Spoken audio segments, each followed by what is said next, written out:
Bueno, hoy comenzamos entonces con la unidad 3. Y en la unidad 3 el título fundamental es Estudio de la función. Vamos a ver que mediante derivadas nosotros podemos identificar dónde una función crece o decrece, dónde la función tiene extremos, que son los máximos y los mínimos, dónde una función es cóncava o convexa, o cóncava negativa, o cóncava positiva, y dónde una función tiene lo que se llama el punto de inflexión. Todo eso lo vamos a ir viendo en este capítulo. Son ejercicios muy largos después cuando tengan que hacer la práctica, pero bastante entretenidos. De cualquier manera, siempre es importante conocer la teoría para poder entender un poco mejor la parte práctica. Vamos a empezar entonces con título, vamos a poner funciones, función creciente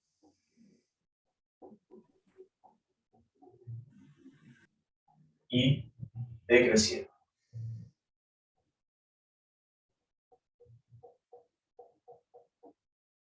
Esto ustedes ya por ahí lo tienen incorporado cuando en álgebra dieron funciones.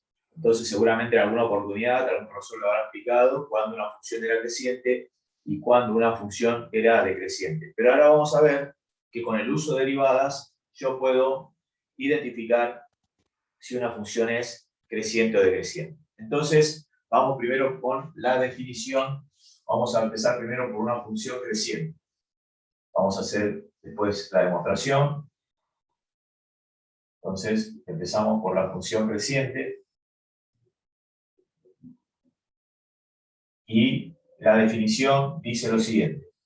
Se dice que una función f de x es creciente en un punto de abscisa x igual a si y solo si la primera derivada de la función en dicho punto es mayor que 0, es decir, positiva.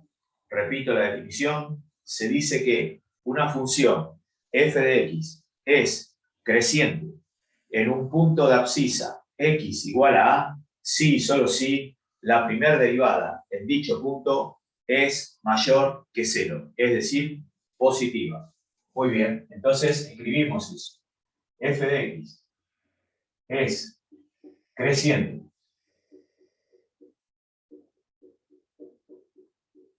en x igual a si y solo si f',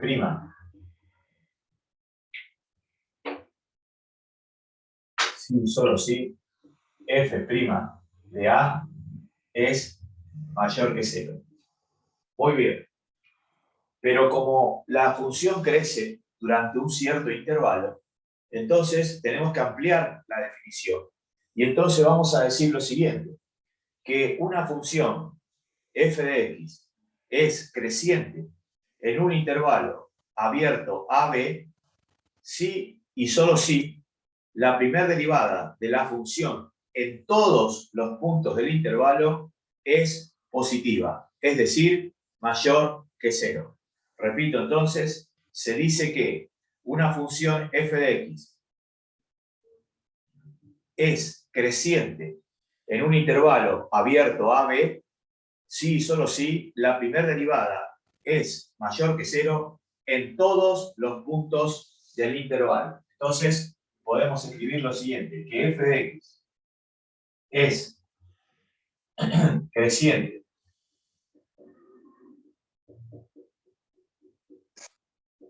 en el intervalo abierto AB si y solo si f' de x es mayor que 0 para todo x que pertenece al intervalo abierto AB. Muy bien. Nosotros para demostrar que esto es cierto, vamos a utilizar un gráfico. Entonces, ponemos demostración y vamos a dibujar una función, obviamente, que sea creciente. Entonces, dibujamos una función que tenga estas características. Ahí la tienen. Esa sería mi función y igual a f de x. Voy a tomar un valor cualquiera, p, de los infinitos puntos que tiene mi función, y este sería mi valor A. Entonces, si ustedes se acuerdan, cuando Massa empezó a dar derivada, había hablado del incremento de la variable X, o sea, lo que llamábamos delta X, o que llamábamos incremento de la variable independiente. Y yo ahí le había contado que si bien la palabra dice incremento, incremento significa aumento, también le había contado de que esa variación podía ser positiva o negativa. Entonces, de hecho, yo voy a tomar justamente sendos incrementos, voy a tomar uno positivo a la derecha de A y uno negativo a la izquierda de A. O sea que yo voy a tomar un delta X que está a la derecha de A y un delta X que tomo que está a la izquierda de A. Entonces, acá hacemos esto y hacemos esto. Obviamente que cuando nosotros variábamos, acá voy a tener A más delta X y acá tendré A menos delta X. Insisto, el que está a la izquierda es negativo. Habíamos visto que cuando nosotros variábamos X... Profe, sí, en este caso A sería el centro y delta X sería el radio. sí, algo parecido. Sí, exacto. Bien. Pero ni hablamos de entorno, acá no hace falta. Lo que usted hace es variar en A. O sea, usted tiene A y varía. Hace una variación positiva y hace una variación negativa. Porque lo que yo quiero que usted ahora entienda es que cuando usted varía X, también varía Y. Entonces, ¿qué pasa con los incrementos de justamente de la función que llamábamos delta Y? Imagínense que yo trazo una paralela al eje X que pase justamente por el punto P. Entonces observen detenidamente lo que sucede. Cuando delta X es positivo, fíjense porque yo tomé un delta X positivo, el delta Y, que sería esto, miren la flecha que hace Massa, el delta Y también es positivo. En cambio, cuando yo tomo un delta X negativo, fíjense lo que sucede con el delta Y. El delta Y es negativo. Entonces, repito, cuando yo variaba delta X, o sea, cuando yo variaba X, mejor dicho, se producían también una variación en el incremento de la función, es decir, aparecía el delta Y. Pero yo demuestro con esto que cuando el delta X es positivo, el delta Y también es positivo. Y cuando el delta X es negativo, el delta Y es negativo. Entonces, ¿qué sucede? Sabíamos nosotros, vamos a dividir la pizarra acá, sabíamos nosotros que la derivada de una función era el cociente incremental. Es decir que si ustedes hacen justamente el cociente incremental delta Y sobre delta X, siempre va a ser positivo. ¿Por qué? Porque ustedes tienen más por más o menos por menos. En ambos casos, este resultado le queda siempre positivo. O sea, porque más por más es más y menos por menos es más. Nosotros sabíamos entonces que justamente el límite, hay un teorema que dice que se llama conservación del signo, dice, vamos a poner acá, por vamos a hacer mejor, vamos a hacer lo siguiente, para que quede bien la demostración. Si delta X es mayor que 0, entonces delta Y también es mayor que 0. Si delta X es menor que 0, entonces delta Y es menor que 0. De acuerdo a esto, el cociente incremental, ponemos entonces, el cociente incremental delta Y sobre delta X va a ser mayor que 0. Así queda mejor. Entonces, ahora vamos a escribir lo siguiente. Por un teorema de límites,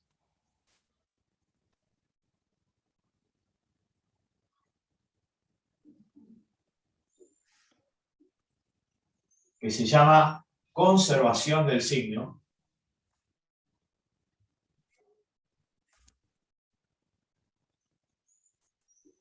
que dice que si una función es positiva en un punto x igual a, el límite con x tendiendo a también va a ser positivo. O podríamos ir al revés.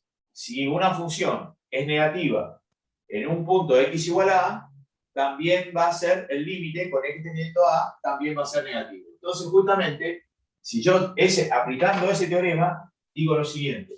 Si delta i sobre delta x es mayor que 0, entonces el límite con delta x tendiendo a 0 de delta i sobre delta x también va a ser mayor que 0. Por lo tanto, fíjense ustedes qué es lo que tienen en el primer miembro. El primer miembro no es nada más ni nada menos que el concepto de la derivada. Entonces me queda que f' de x es mayor que 0. Y a esa conclusión queríamos llegar nosotros. Es decir que si la función es creciente, la primera derivada va a ser siempre positiva. Entonces, si un estudiante quiere saber si una función es creciente, en un punto lo que hace es derivar la función, reemplaza por un punto determinado, si le da positivo, la función es creciente en ese punto. Entonces, acá demostramos con los incrementos que justamente cuando yo tengo una función creciente, la primera derivada tiene que ser positiva. Repito entonces lo que dice acá, que si la función es creciente en un intervalo abierto AB, entonces la primera derivada va a ser mayor que 0 para todos los x que pertenecen al intervalo abierto AB. Vamos a sacar una foto porque vamos a hacer ahora la interpretación geométrica, que es muy importante para que el estudiante vaya también al práctico. Acá están ustedes.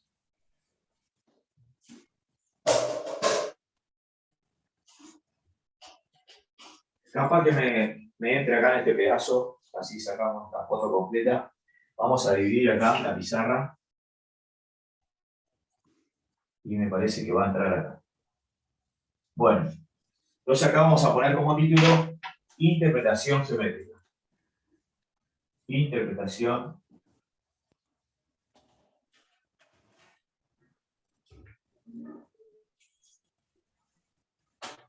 geométrica. Bueno, ¿qué dice la interpretación geométrica? Dice lo siguiente. Si una función es creciente, las rectas tangentes a la curva en cada punto del intervalo van a formar ángulos agudos, es decir, comprendidos entre 0 y 90 grados respecto del eje X. Repito entonces, se dice que una función es creciente cuando las rectas tangentes a la curva forman con el semieje positivo de las X ángulos agudos comprendidos entre 0 y 90 grados. Entonces Massa va a volver a dibujar una función que sea creciente. Y voy a dibujar algunas tangentes a la curva. Es decir, dibujo otra vez mi curva que sea creciente. Esa es mi función y igual a f de x. Y si ustedes observan y comenzamos a dibujar las rectas tangentes, vemos que esas rectas tangentes forman con el semieje positivo de las x ángulos agudos. Es decir, que este sería alfa 1, alfa 2, alfa 3. Es decir, que los ángulos alfa van a estar comprendidos entre 0 y 90 grados. Es decir, que son ángulos agudos comprendidos en el primer cuadrante.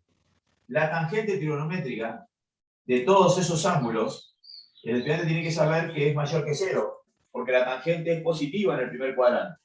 Y la tangente no era, la trigonométrica de esos ángulos no era nada más, nada menos que la primera derivada de la función. Entonces, ahí otra vez corroboramos lo mismo, que cuando una función es creciente, la primera derivada tiene que ser positiva. Es decir, lo hicimos mediante, analíticamente, usando los incrementos, y después vimos que en la forma gráfica también se corrobora, porque las rectas tangentes a la curva forman ángulos agudos comprendidos entre 0 y 90 grados. Muy bien. Entonces, ahora sí, quedó completo y vamos a sacar foto a la pizarra. Bien, entonces aquí el estudiante tiene todo el tema completo de una función creciente. Bien, como todo estudiante de masa es sumamente inteligente, se dará cuenta que cuando la función es decreciente, justamente sucede todo lo contrario. Entonces, vamos a borrar algunas partes nada más de esto para que podamos entender y demostrar qué sucede cuando una función es decreciente. Es decir, que acá vamos a cambiar algunos símbolos, obviamente. Profe, una consulta. ¿Sí?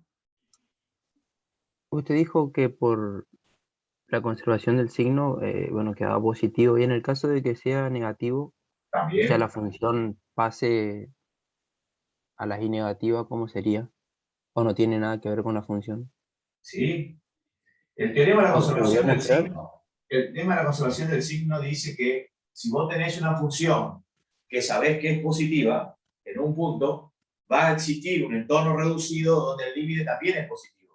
Y al revés también lo puede decir que si la función es negativa, va a existir un entorno reducido donde el límite de esa función también es negativa.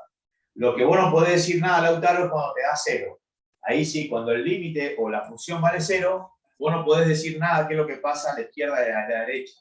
Puede ser positivo o negativo, puede ser los dos positivos, puede ser los dos negativos, o sea, te puede quedar cualquier cosa. O sea que, ¿por qué? Porque el cero no tiene signo. Entonces vos no podés decir nada de lo que sucede en un entorno reducido de ese punto. ¿Entendés, Lautaro? Sí, ¿podría mostrar, profe, con el gráfico? O sea, vio el gráfico que usted hizo primero, y si se pasara para abajo, o sea, pasando las X. Bueno, pero por eso te estoy diciendo, está bien lo que vos me proponés. Mirá, ahí tenés una función, este sería el punto A. El límite en A es cero, o sea, la función vale cero. Y a la izquierda es positiva y a la derecha negativa.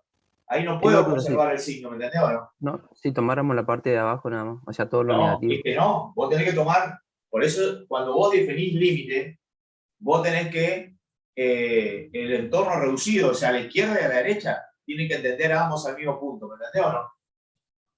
Por eso yo te decía, porque esto, obviamente que nosotros cuando dimos límite, un montón de cosas no damos porque si no, no nos alcanza el tiempo.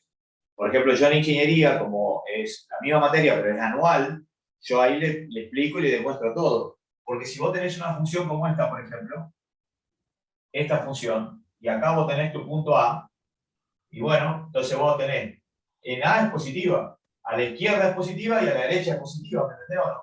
Y si vos tuvieras otra función que hace este movimiento, esto es a la izquierda es negativa y a la derecha es negativa, ¿me entendés o no? Entonces ahí se conserva el signo del límite. ¿Me explico? Sí, profe, sí, sí. Tu problema está cuando es cero. Por eso este teorema, inclusive ahí lo especifico, ese teorema es válido siempre y cuando vos conozcas el signo de la función. Porque si vale cero, no podés decir nada de lo que pasa a los costados. Puede ser todo positivo, puede ser mitad negativa y mitad positiva, como te dice el dibujo, y de esa manera no puedes decir nada. Por eso el teorema de conservación del signo, como el nombre lo indica, la función tiene que tener un signo determinado. ¿Está? ¿Está, Lautaro, o no? Sí, profe, sí, sí, gracias. Bueno, vamos ahora a cambiar el título y vamos a poner función decreciente.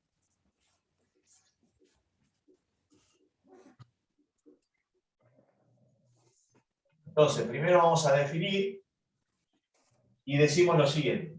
Se dice que una función es decreciente en un punto de abscisa x igual a a si y solo si la primera derivada en dicho punto es menor que cero, es decir, negativa. Repito entonces, se dice que una función f de x es decreciente en un punto de abscisa x igual a si y solo si la primera derivada en dicho punto es menor que cero, es decir, negativa. Por lo tanto, entonces vamos a escribir eso estaría acá, entonces yo tendría que cambiar esto y cambiar el nombre. Por lo tanto, ahora yo digo que f de x es decreciente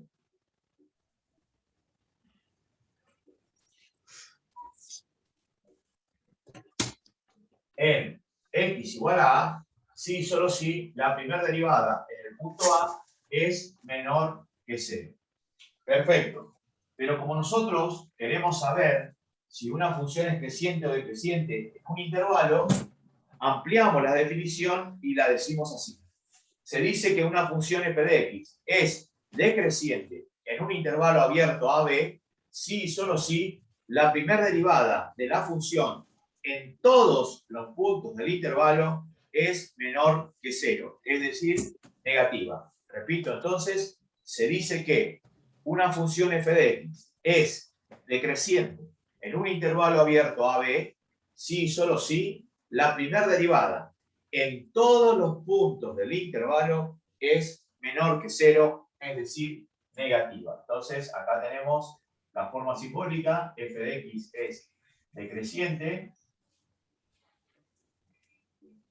en el intervalo abierto AB, si y solo si la primera derivada de la función es menor que 0 para todo x que pertenece al intervalo abierto AB.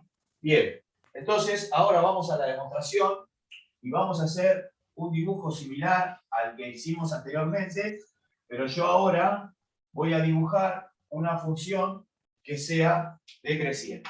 Si yo dibujo una función que sea decreciente, haré algo parecido a esto. Es decir, otra vez el estudiante va a tomar un punto cualquiera de los infinitos puntos que tiene mi función y lo voy a llamar A. Y entonces, al llamarlo A, el estudiante hace otra vez la variación de X. Voy a tomar una variación positiva, es decir, un delta X que está a la derecha de A, y voy a tomar una variación negativa, es decir, un delta X que está a la izquierda de A. Evidentemente aparecen dos valores acá, que tengo A más delta X, ahí se da cuenta el estudiante que el delta X es positivo, y acá tenemos un valor que sería A menos delta X. Y ahí el estudiante sabe que el que está a la izquierda es negativo. Entonces, el estudiante sabe que cuando yo hago un cambio en A, o sea, muevo A un cierto incremento, también se mueve I y se producen dos incrementos. Entonces, pero fíjense lo notable de esto. Cuando yo incremento delta X en forma negativa, el delta I es positivo. O sea que este sería el delta I, que es en este caso mío positivo. Y cuando yo incremento un valor positivo de delta X, fíjense lo que sucede con la función, el incremento es negativo. O sea que el delta I acá es negativo. Por lo tanto, si ese ejercicio que hicimos acá lo trasladamos a los incrementos, yo digo que si yo tomo un delta X positivo, el delta I, ¿cómo va a ser? Negativo. Se ve en el dibujo. El delta X positivo, el delta I es negativo. Ahora, si el delta X es negativo, el delta I resultó ser positivo. Por lo tanto, cuando yo hago el cociente incremental, me va a quedar más por menos o menos por más. Y más por menos y menos por más me da negativo. Quiere decir que el cociente incremental siempre va a ser negativo.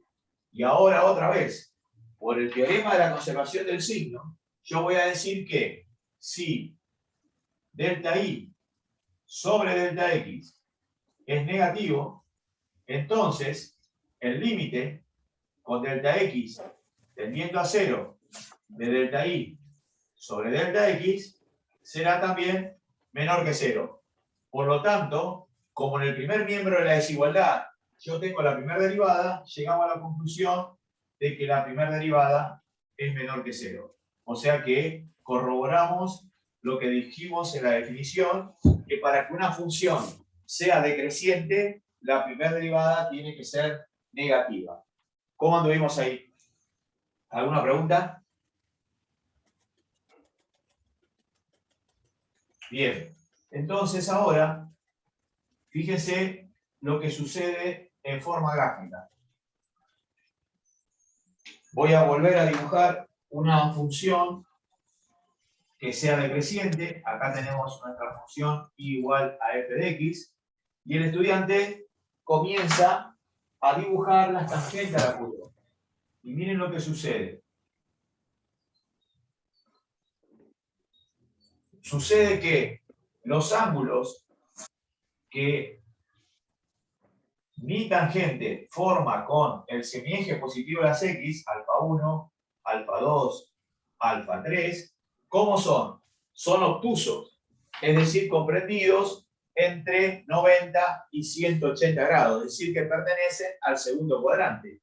Y la tangente trigonométrica de esos ángulos va a ser negativa, por lo tanto la derivada negativa. Entonces, para la interpretación geométrica, el estudiante debe indicar o decir lo siguiente.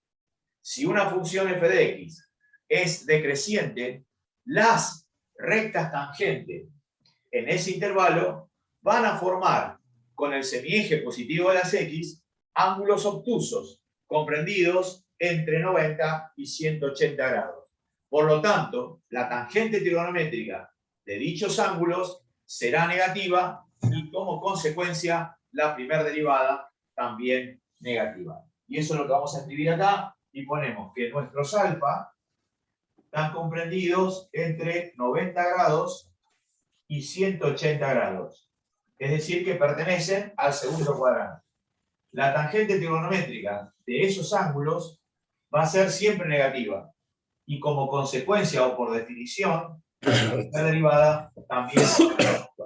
Entonces, fíjense cómo todo tiene que ver con todo. Es decir, que desde el punto de vista analítico y del punto de vista gráfico, llegamos a la misma conclusión. Que para que una función sea decreciente, y eso es lo que tiene que tener presente el estudiante, para que una función sea decreciente, la primera derivada tiene que ser negativa. ¿Estamos? Bueno. Profe, ¿Alguna pregunta? yo, profe. Sí. Acá se realiza cuando dice la primera derivada. Ya te muestro. Eso por derivadas continuas, ¿puede ser?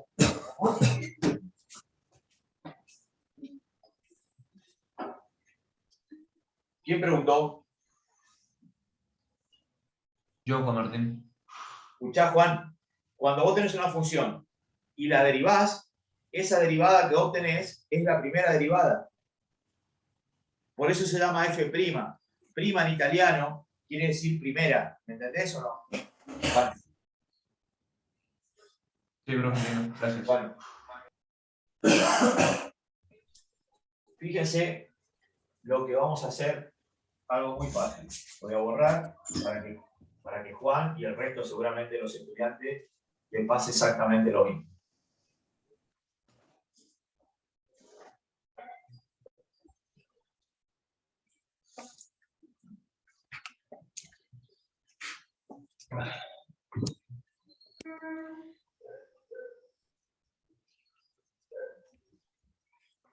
Massa va a escribir esta función. F de x igual a menos x al cuadrado más 4. Más de una vez la habrán dibujado. Massa la va a dibujar de nuevo. 1, 2, 3, cuaderno. 1, turquesa, menos 1, menos 2. Y ahí Massa dibuja esa parábola.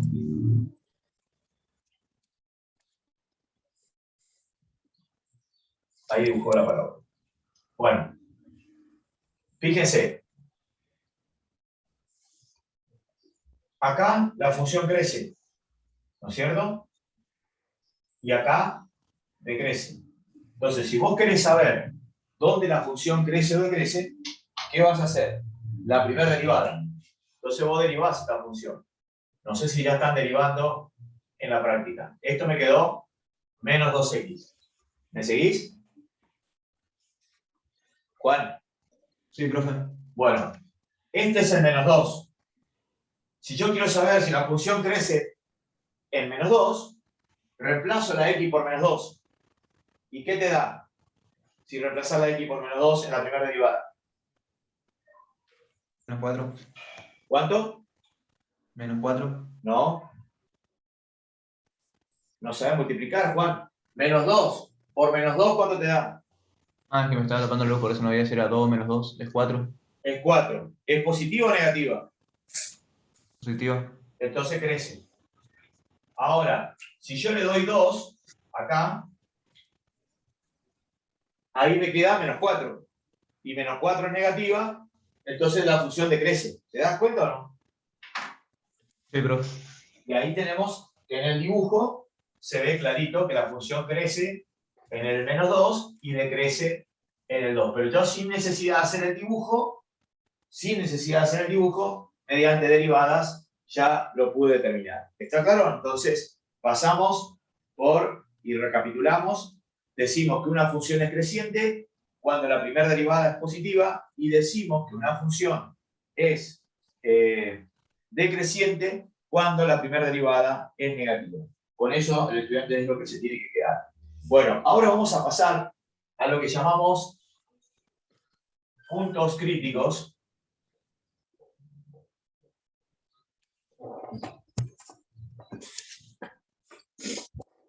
Y denominamos extremos de una función. Extremos de una función.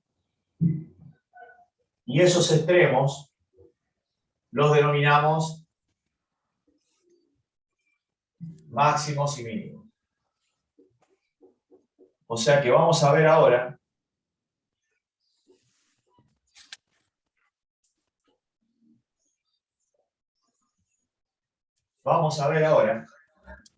cómo hago yo para determinar los máximos y los mínimos usando derivadas. Bueno, primero, les voy a explicar por qué se llaman puntos críticos. Justamente los puntos críticos en una función son aquellos puntos donde le producen cambios a la función. Y ustedes tenemos muchos o varios puntos críticos. Por ejemplo, las raíces es un punto crítico. Porque ¿qué le hace a la función? Le produce cambios de signo. No siempre, pero sí le produce cambio de signo. Es decir, que si yo tengo una raíz, sé que a la izquierda es negativa y a la derecha positiva, o al revés. Pero no siempre pasa eso, pero se dice que es un punto crítico. Después tenemos los extremos de la función. ¿Cuáles son los extremos de la función? Justamente los máximos y los mínimos. ¿Y qué le producen a la función el máximo y el mínimo? Cambio en el crecimiento. Una función que crece y decrece, ahí tenemos un máximo. Y si la función decrece y crece, ahí yo tengo un mínimo. Y después hay otro punto crítico que se llama punto de inflexión, que ya lo vamos a ver, que la función cambia de concavidad. Bueno, ahí le definí lo que era punto crítico. Entonces, si el estudiante tendría que definir lo que es un punto crítico, debería decir que es aquel punto que le produce algún cambio a la función. Es decir, de positiva a negativa, de creciente a decreciente o de concavidad. Muy bien. Pero nosotros lo vamos a enfocar ahora en los extremos de la función. Y los extremos de la función pueden ser máximos o mínimos.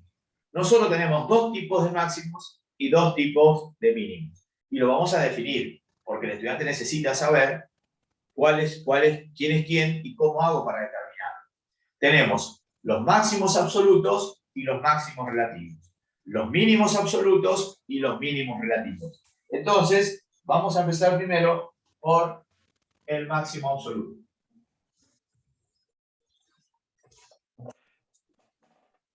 Como el nombre lo indica, cuando yo pongo máximo absoluto, quiere decir que es el máximo valor que tomaría la función en todo el dominio. O sea, no hay un valor mayor que ese. Podría haber uno que sea igual a ese, pero no mayor. Entonces, yo digo que el punto P de coordenadas C y F de C es máximo absoluto si y solo si la función f de x es menor que f de c para todo x que pertenece al dominio de la función. Es decir, que estoy diciendo que la función, o sea, no hay ningún y mayor que f de c. O sea que todos los valores de i están por debajo de ese f de c. Entonces, si eso sucede en todo el dominio de la función, quiere decir que ese es el máximo absoluto de la función. Y ahora vamos a definir lo que es máximo relativo.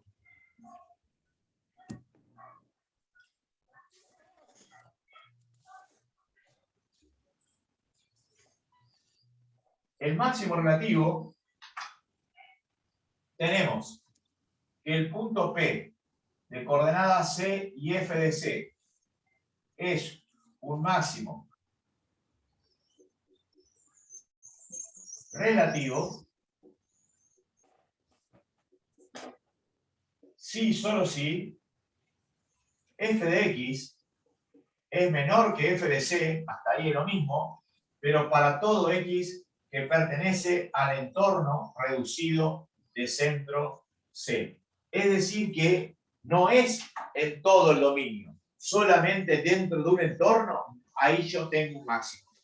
El estudiante va a poder entender esto cuando yo después al final de esto hago un dibujo, y ahí el estudiante puede discernir justamente quién es un máximo absoluto y quién es un máximo relativo. Tal como dijo Massa en el inicio, así como tenemos un máximo absoluto y un máximo relativo, también podemos definir un mínimo absoluto y un mínimo relativo. Entonces, vamos a escribir acá mínimo absoluto.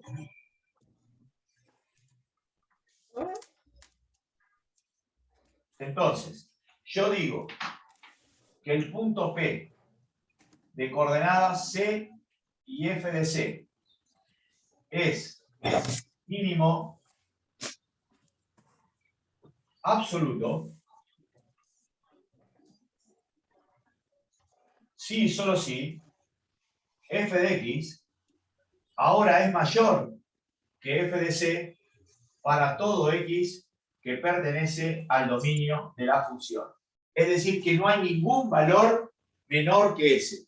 Los valores de la función están todos por encima de ese valor. Entonces yo a ese punto lo considero mínimo absoluto. Para que el estudiante más o menos vaya entendiendo, en el caso de la parábola, el vértice sería el máximo absoluto o el mínimo absoluto, dependiendo de la concavidad de nuestra parábola. Y ahora Massa va a poner la definición de mínimo relativo. Entonces, escribimos acá, mínimo relativo.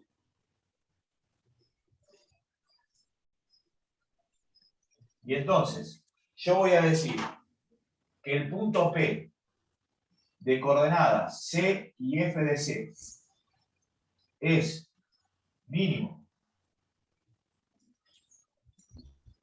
relativo si y solo si f de x es mayor que f de c para todo x que pertenece al entorno reducido de centro C. Entonces, ahí el estudiante tiene las 4 alternativas con las que él se puede encontrar. Entonces, ¿cómo hago yo para hacerle entender en forma gráfica al estudiante cuando está en presencia de un máximo absoluto o un mínimo absoluto? Vamos a dibujar una función, por ejemplo, que tenga esta característica.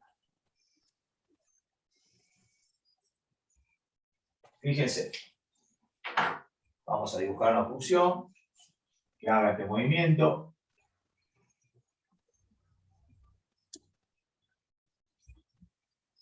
Entonces, yo voy a dibujar mi intervalo del dominio. El dominio, vamos a empezar por acá. Acá yo tengo A y acá yo tengo B. Entonces, preste atención. Este es mi dominio.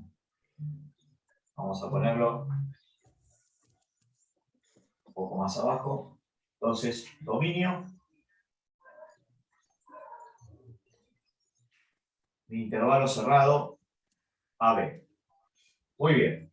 Entonces, fíjense, tengo un punto, lo voy a llamar P1, tengo otro punto, lo voy a llamar P2, tengo otro punto, lo voy a llamar P3, y tengo otro punto acá, que lo voy a llamar P4.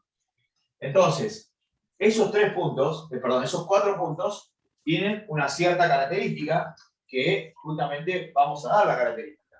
Miren, punto P1, ¿qué sería para ustedes?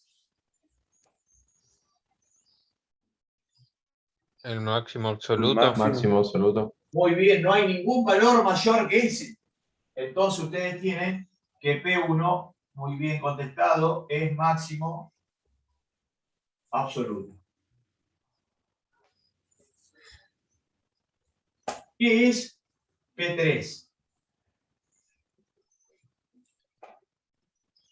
Absoluto relativo. El No, máximo relativo. Máximo relativo. ahora sí, porque dentro de un entorno, miren, si yo tomo un entorno chiquitito, dentro de ese entorno es un máximo, pero no es el máximo de toda la función. Entonces, tal como dijeron, y dijo la compañera, es un máximo relativo.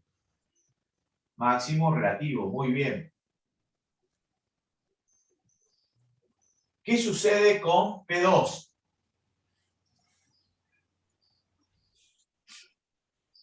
Mínimo relativo. Mínimo Exacto, relativo. es un mínimo relativo, porque dentro de un entorno no es el mínimo de toda la función, es un mínimo relativo. Perfecto. Entonces, eso me da la idea que entendieron lo que Massa le explicó. Y justamente P4 es el mínimo valor de la función. No hay ningún valor dentro de mi intervalo que sea menor que ese. Por lo tanto, eso es un mínimo absoluto. Creo que con ese gráfico el estudiante entiende con los 4 puntos que se puede encontrar. Es decir, no siempre están los 4, haciendo en toda una función en el cual aparezcan los 4 puntos, pero no siempre sucede eso. Es decir, podemos tener un solo máximo, podemos tener un solo mínimo.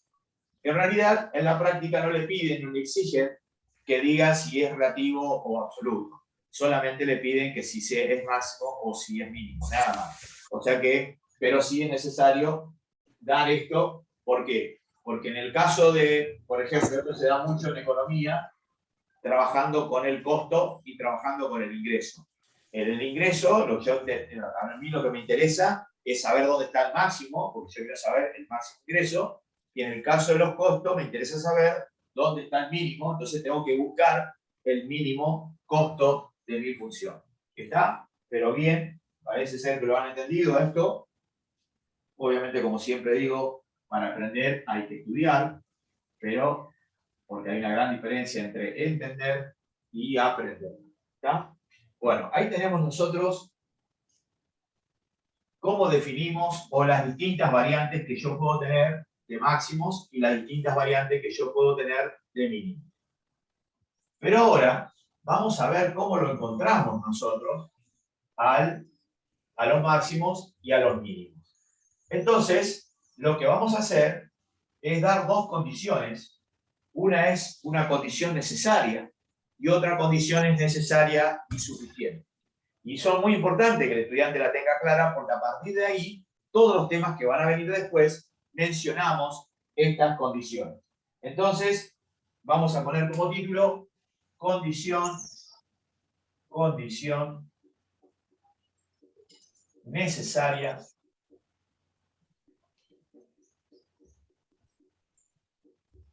para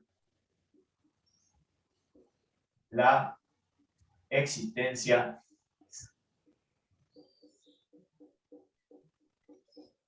de un máximo y un mínimo.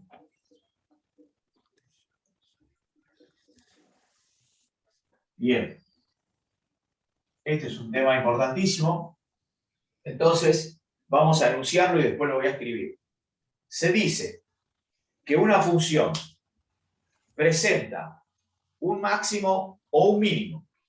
en un punto de abscisa x igual a c, entonces la primera derivada es igual a 0. Repito, si una función presenta un máximo o un mínimo en el punto de abscisa x igual a c, entonces la primera derivada en dicho punto es igual a 0. Tengan presente el entonces que Massa dice. ¿Por qué? Porque el recíproco no siempre se da. Entonces, repito, se dice, o si f de x presenta un máximo o un mínimo en el punto de abscisa x igual a c, entonces la primera derivada en dicho punto es igual a 0. Del recíproco no podemos decir nada, es decir, que si la primera derivada es 0, nada me garantiza que exista un máximo y un mínimo. Por eso el entonces. Entonces, escribimos aquí. El punto P de abscisa x igual a c, entonces la primera derivada en dicho punto es igual a 0. Tengan presente el entonces que más. Isidro, ¿podés silenciar? Bien. Entonces, yo digo que el punto P de coordenadas C y F de C es máximo o mínimo, en cualquiera de los dos casos es lo mismo. Entonces, fíjense, acá está la clave, entonces F' de C es igual a 0.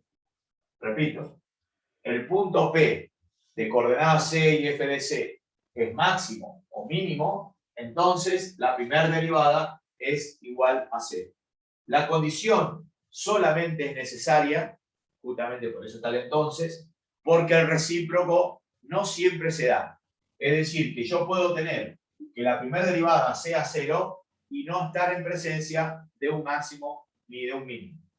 Cuando la primera derivada es 0, ustedes saben perfectamente que la recta tangente a la curva es paralela al eje de las X. Entonces, para entender bien lo que Massa hizo acá, vamos a hacer 3 dibujos. En los 3 dibujos van a notar que la primera derivada es 0. Entonces, yo puedo tener una función que hace este movimiento, puedo tener una función que hace este movimiento y puedo tener una función que hace este movimiento. Entonces, acá yo tengo una recta paralela, tangente paralela al eje de las X. Ahí, la primera derivada en el punto C es 0. ¿Quién es C? Este valor. Acá, yo trazo una recta tangente a la curva y la primera derivada en ese punto también es 0. Y acá tengo un máximo y acá tengo un mínimo. Acá va a pasar una recta tangente paralela y yo ahí también la primera derivada es 0, pero no tengo máximo ni mínimo. Es decir que justamente en los 3 casos la primera derivada es 0. Pero en el primero tengo un máximo, en el segundo tengo un mínimo y en el otro no tengo nada. Entonces no puedo generalizar la cosa. Entonces no puedo decirlo al revés. ¿Me entiende la clase? Entonces, por eso es una condición solamente necesaria. Acá, el estudiante podría decir que tiene un máximo. Acá podría decir que hay un mínimo. Pero acá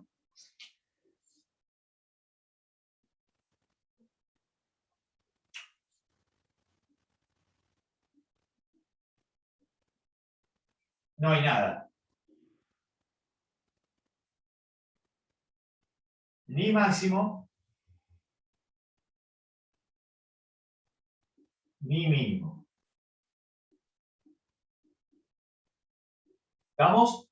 Entonces, por eso se dice que es una condición necesaria solamente. ¿Alguna pregunta hasta ahí? Repito entonces, La condición necesaria es muy importante porque es la que el estudiante usa en el práctico para determinar los máximos y los mínimos, que es justamente un tema sumamente importante. Bueno, entonces ahora, una vez que el estudiante dio la condición necesaria, ya está en condiciones de pasar a la condición necesaria y suficiente. Pero ahí ya vamos a tener que dar por separado, porque una cosa es para que exista máximo y otra cosa es para que exista mínimo. Entonces, borramos esto y ¿cómo andamos hasta ahí?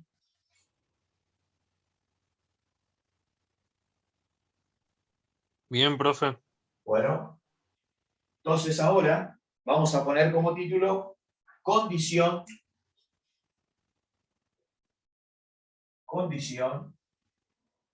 necesaria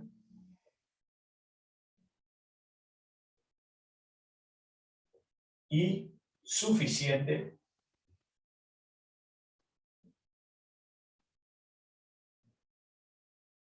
para la existencia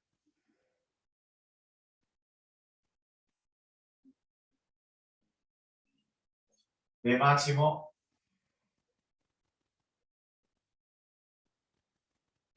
y mínimo. Muy bien. Y ahora sí, este es el que me dice todo completo. Por eso va a ser un sí y solo sí cuando hablemos de esto. Pero, como le dijo Massa, tenemos que hacer la diferencia. Una cosa va a ocurrir cuando sea máximo y otra cosa va a ocurrir cuando sea mínimo. Entonces, decimos que una función f de x presenta un máximo en el punto de abscisa x igual a c, si y solo si la primera derivada en dicho punto es igual a 0 y a la izquierda de c mayor que 0 y a la derecha de c la primera derivada es menor que 0. Es decir, que la función pasa de ser creciente a decreciente. Eso es lo que quiere decir. Entonces, o sea que tiene que cambiar de crecimiento. Ahí está la condición necesaria y suficiente. Entonces, repito, porque eso es importante, yo digo que una función f de x presenta un máximo en el punto de abscisa x igual a c, si y solo si la primera derivada en el punto es igual a 0. A la izquierda del punto, la primera derivada es positiva. Y a la derecha del punto, la primera derivada es negativa. Es decir, que la función pasa de izquierda a derecha, de creciente a decreciente. Bien, entonces, vamos a escribir eso en forma simbólica. ¿Y cómo queda? Fíjense, el punto P de coordenadas C y F de C es máximo sí y solo sí. Ojo acá, acá está el sí y solo sí. La primera derivada en el punto C es igual a 0. Y ahí hablemos la llave. Decimos que f' de x será mayor que 0 si x se encuentra a la derecha, a la izquierda de c, perdón. Y f' de x será menor que 0 si x se encuentra a la derecha de c. Ahí tenemos nosotros justamente la condición de que para que una función tenga un máximo y un mínimo. Obviamente que esto lo podemos corroborar con un dibujo y ya vamos a ver si, porque si no, me va a quitar lugar y no voy a tener para, vamos a hacer los dos dibujos juntos. Bueno, ahí tenemos la definición, o sea, la condición para que exista máximo. La función tiene que crecer y después de crecer, entonces habrá un punto que es el máximo de la función. Bueno, el estudiante ya estará pensando qué tendría que pasar para que exista un mínimo. Entonces ponemos mínimo. Y para que exista un mínimo, ¿qué tiene que suceder? Entonces vamos a definir así al mínimo, o vamos a dar la condición necesaria y suficiente de mínimo que dice así. Se dice que una función f de x presenta un mínimo en el punto de abscisa x igual a c, si y solo si la primera derivada en dicho punto es igual a 0 y a la izquierda de c la primera derivada es decreciente y a la derecha de c es creciente. Es decir, que pasa de la primera derivada de negativa a positiva. Repito, entonces, se dice que una función f de x presenta un mínimo en el punto de abscisa x igual a c, si y solo si la primera derivada de la función en el punto es igual a 0, a la izquierda del punto la primera derivada es negativa y a la derecha del punto es positiva. Muy bien, ¿cómo escribo esto? De la siguiente manera. El punto P de coordenada C, f de C, es mínimo si, solo si, f' de C es igual a 0. Fíjense que para los dos casos es lo mismo, pero acá está la variante.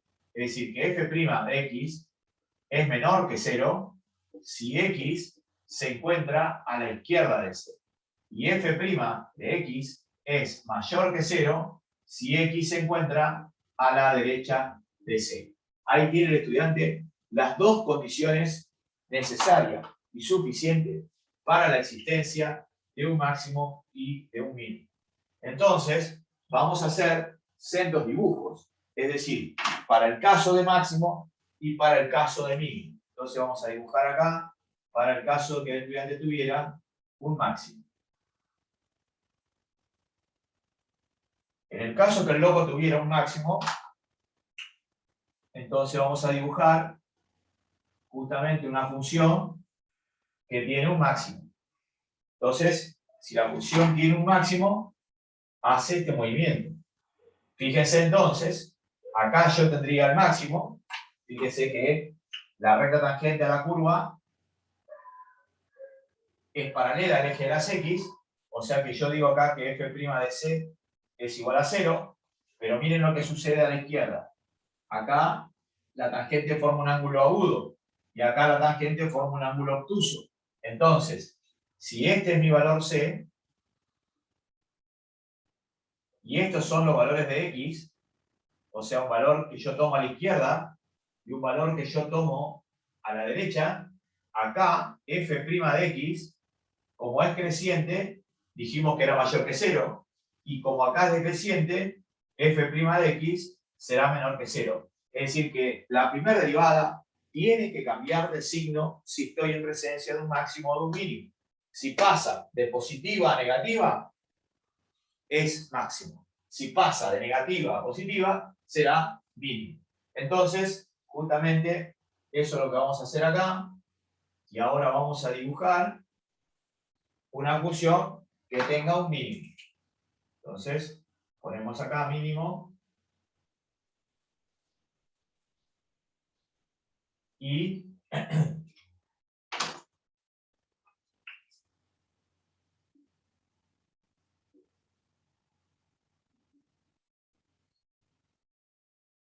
ahí tenemos.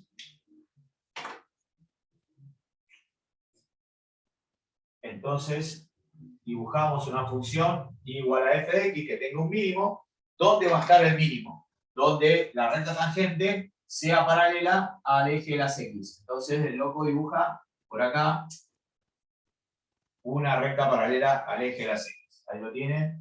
Este sería mi valor c. Pero él va a tomar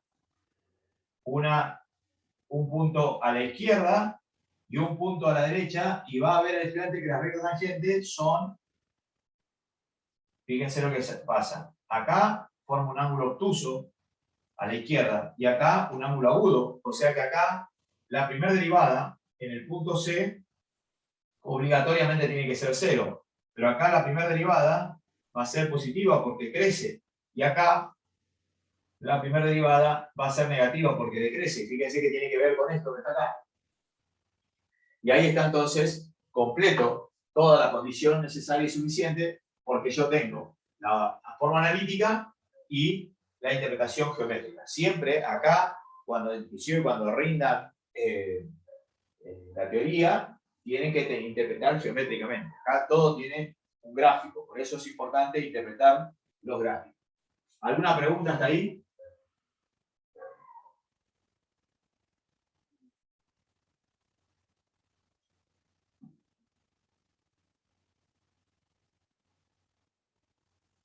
¿Estudiantes?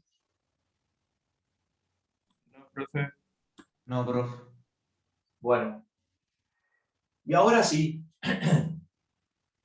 ¿cómo hacemos nosotros en la práctica para determinar dónde una función tiene un máximo y un mínimo? Entonces, existen dos criterios. El criterio de la primera derivada y el criterio del signo de la segunda derivada. Seguramente el estudiante le va a parecer repetitivo, pero lo tenemos que dar y se da así. Es decir, ¿por qué? Porque el criterio, tanto un criterio como el otro, se basan en la condición necesaria y suficiente para la existencia de un máximo y un mínimo. Es decir, que el estudiante va a volver a repetir estas definiciones que nosotros hicimos acá. O sea que el título que vamos a poner acá, principal, es criterios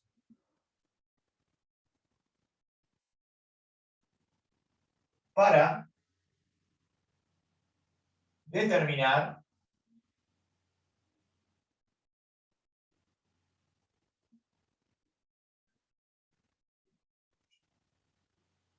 un máximo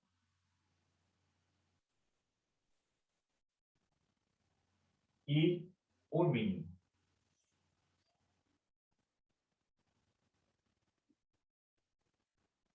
Justamente estos son los dos criterios que el estudiante puede utilizar en el práctico para determinar un máximo y un mínimo.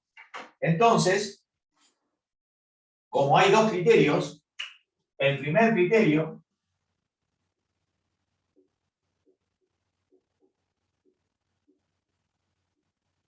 se llama criterio de la primera derivada.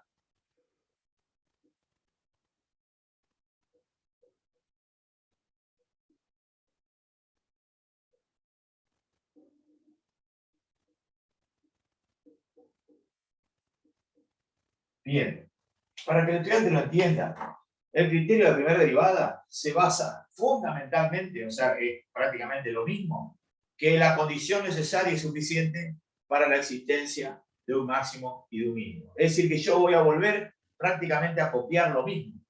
Pero cuando al estudiante le toque este tema en el final, tiene que dar las dos condiciones, la necesaria y la suficiente. Y después si le preguntan los criterios, que justamente el criterio que más preguntan es de la segunda derivada porque tiene demostración, pero el criterio de la primera derivada prácticamente no tiene demostración porque, insisto, el criterio de la primera derivada se basa fundamentalmente en la condición necesaria y suficiente para la existencia de un máximo y de un mínimo. Entonces, como vamos a dividirlo en dos, vamos a empezar primero con máximo.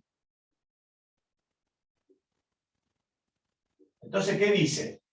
Y dice lo mismo que decía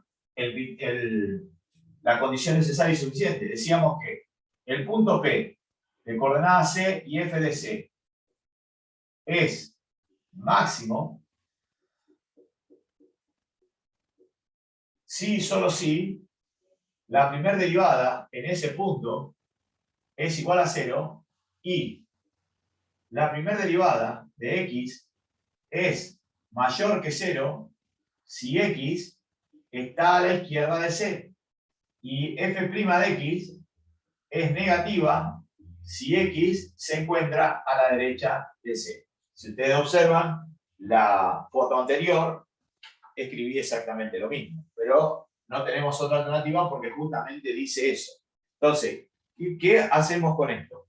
Cuando el estudiante se encuentra con la función analizar y quiere saber dónde está el máximo o dónde está el mínimo, tiene que hacer la primera derivada e igualarla a 0. él va a encontrar 1 o 2 puntos, dependiendo de la función, o puede encontrar más puntos. Pero ese punto, ¿qué hace? Toma un valor antes y toma un valor después. Lo reemplaza en la primera derivada y de acuerdo al signo que tenga, el estudiante va a decir si se trata de un máximo o un mínimo. Si pasa de creciente a decreciente, él va a estar en presencia de un máximo. Es decir, que a la izquierda tiene que ser positiva y a la derecha del punto C tiene que ser negativa. Entonces ahí se da cuenta el estudiante que está en presencia de un máximo. ¿Y por qué se llama criterio de la primera derivada? Porque yo uso solamente la primera derivada para determinar si se trata de un máximo y de un mínimo. Ahora bien, divido la pizarra acá y voy a decir qué sucede cuando hay un mínimo. Ya lo sabe el estudiante qué pasa cuando hay un mínimo. Entonces el criterio dice así, que el punto P de coordenada C y F de C es mínimo si y solo si la primera derivada en el punto C tiene que ser 0. Pero eso no es suficiente. Para que sea suficiente tiene que haber crecimiento. Es decir, que la primera derivada de x tiene que ser negativa si x se encuentra a la izquierda de C. Y f' de x tiene que ser positiva si se encuentra a la derecha. Si se encuentra a la derecha de C. Es decir, que la función no solamente que la primera derivada es 0, sino que pasa de decreciente a creciente. O sea que la primera derivada a la izquierda de C es negativa y a la derecha de C es positiva. Entonces, ahí yo me doy cuenta con solo la primera derivada, porque no necesito más nada que eso, por eso se llama así criterio de la primera derivada. Con la primera derivada yo puedo determinar si se trata de un máximo o si se trata de un mínimo. Si la primera derivada a la izquierda es positiva y a la derecha negativa, es un máximo. Si la primera derivada a la izquierda es negativa y a la derecha positiva, entonces se trata de un mínimo. Es muy sencillo esto, en el práctico es muy fácil hacerlo, pero tenemos que saber bien los conceptos porque eso es lo que hace complicado. Bien, entonces ahí tenemos el criterio de la primera derivada. Profe, una pregunta. ¿Cuándo van a subir la teoría de la unidad 3? Yo tengo que dar el permiso, aparentemente. Ahora termino la clase y veo si puedo hacer el permiso, porque me pasó lo mismo con el tema de la unidad 2. Estaba en gris y entonces aparentemente había que darle un permiso para que ustedes puedan acceder a eso. Así que yo termino la clase, Tiago, y veo si lo puedo lograr, porque ni me acuerdo ni cómo hice. Creo que lo hice de casualidad. Un estudiante me escribió un mensaje por privado, me parece, no me acuerdo, y entonces me puse a intentar y logré. Le digo, fíjate ahora, y el loco ahí sí, profesor, bueno. Así que voy a hacer lo mismo eso, Tiago. ¿Está bien? Profe, pero está habilitada la unidad 3. El problema es que no está subida la teoría. Por eso Está la solo teoría. práctico. La teoría, pregunté yo. No hay Está notas de lo de cátedra ni teoría. solo los trabajos prácticos. Esperá un cachito. Está habilitada la unidad 3 en el aula, pero no hay nada. Bueno, y ahora, en el poquito tiempo que nos queda, voy a intentar demostrar el segundo criterio, que es el criterio del signo de la segunda derivada. Entonces, este es un criterio que se lo pide muchísimo en los finales. Acuérdense que matemática 2, o sea, digo, cálculo no es oral, sino tienen que escribir, tienen que demostrar en un papel y después sacarle foto y subirlo. Entonces, es muy distinto al examen de álgebra. Entonces tenemos criterio del signo de la segunda derivada.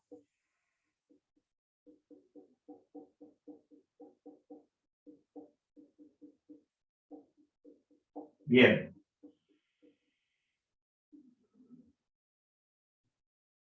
¿Por qué es el más utilizado? O sea, es el más rápido para determinar, porque justamente conociendo el signo de la segunda derivada, yo ya puedo determinar si se trata de un máximo o de un mínimo. Y entonces la definición dice lo siguiente. Se dice que una función f de x presenta un máximo en el punto de abscisa x igual a c, si y solo si la primera derivada en dicho punto es igual a 0 y la segunda derivada en el mismo punto menor que 0, o sea, negativa. Repito, entonces, se dice que una función f de x presenta un máximo en el punto de abscisa x igual a c, si y solo si la primera derivada en dicho punto es igual a 0 y la segunda derivada en el mismo punto es menor que 0, o sea, negativa. Entonces, fíjense, tenemos acá, vamos a poner máximo, y escribo lo siguiente. El punto P de coordenada C, F de C, yo digo que es máximo si y solo si f' de C es igual a 0, esa es la condición necesaria, y la segunda derivada en el punto C menor que 0. O sea que, fíjense que no tenemos que hacer nada más que derivar nuevamente la función, reemplazarla por el punto y ver qué signo tiene. Si es negativo, estamos en presencia de un máximo. Entonces, esto tiene una demostración, por eso es la que le piden siempre. ¿Y cómo demuestro esto? Vamos a partir de que la segunda derivada es negativa. Entonces, escribo así. El límite con x tendiendo a c de f' de x menos f' de c sobre x menos c. Esta es la derivada de la función en un punto, si ustedes se acuerdan. Pero como ya fue derivada, yo uso la derivada de la función, ¿eh? Porque esto que está acá es f segunda de c. Y esto, obviamente que f segunda de c tiene que ser obligatoriamente menor que 0. Entonces, otra vez, aplicando el mismo teorema anterior de la conservación del signo, pero al revés, ahora yo digo que si el límite es negativo, ojo, si el límite es negativo, va a existir un punto donde la función es negativa. Entonces, yo digo así, por el teorema de la conservación del signo,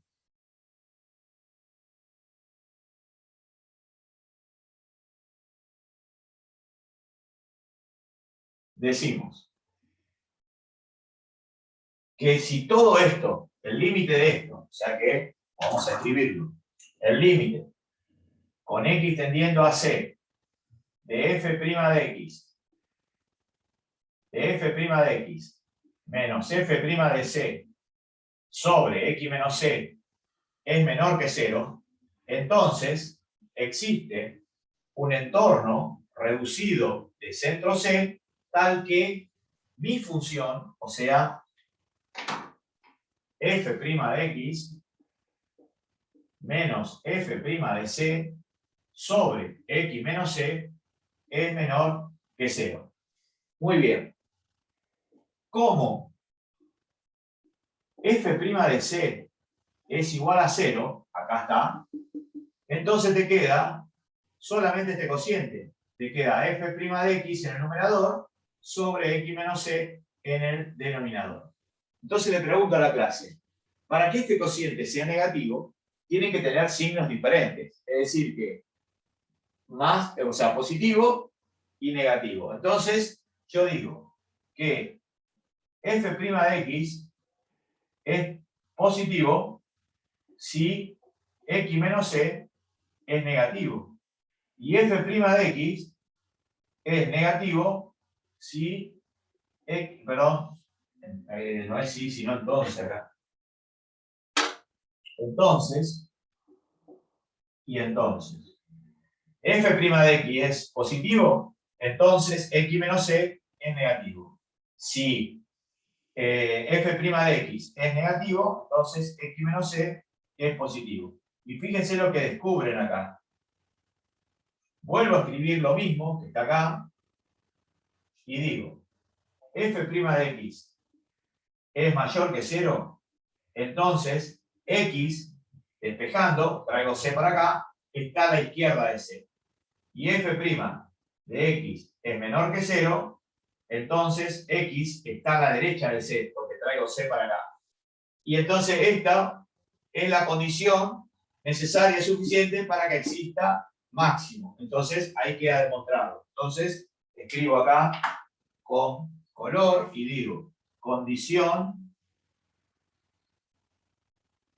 necesaria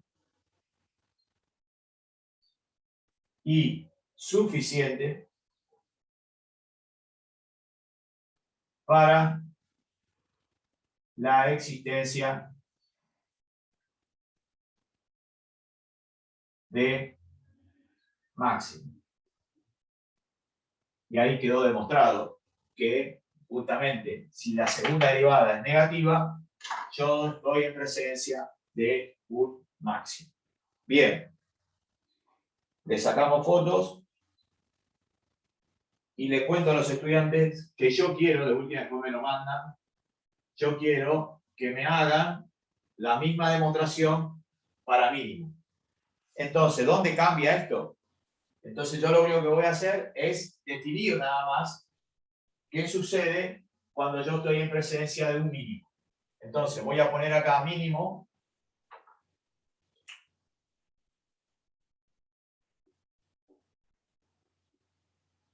¿Y yo qué digo?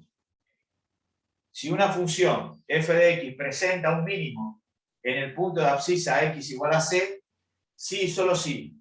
La primera derivada en dicho punto es igual a 0. Y la segunda derivada en el mismo punto es mayor que 0. Es decir, ¿cómo queda esto? Todo es igual. Acá borro la palabra máximo y ponemos que el punto P de coordenadas C y F de C es mínimo. Sí, solo sí, F' de C es igual a 0 y la segunda es mayor que 0. Entonces, acá, la demostración, esto se borra, me queda mayor que 0, o sea que todo lo mismo por la conservación del signo, esto es mayor que 0, entonces acá es mayor que 0, acá es mayor que 0, entonces me queda mayor que 0, mayor que 0, y acá ¿qué cambia? Para que sea mayor que 0, esto es negativo, entonces esto es negativo. Esto es positivo y esto es positivo. O sea, lo que voy a cambiar son estos símbolos. Acá voy a poner al revés, es decir, que esto es negativo y esto es negativo. Entonces acá también cambio. Esto es negativo y esto es negativo. Fíjense lo fácil que es demostrar sabiendo uno, el otro lo puede demostrar tranquilamente. Y acá voy a borrar que la condición necesaria para la existencia de un mínimo. Y ahí tiene el estudiante demostrada. Yo quería que ustedes lo hagan, pero me resultó más fácil enunciarlo y demostrarlo. Y ahí tienen ustedes las dos situaciones distintas, para máximo y para mínimo.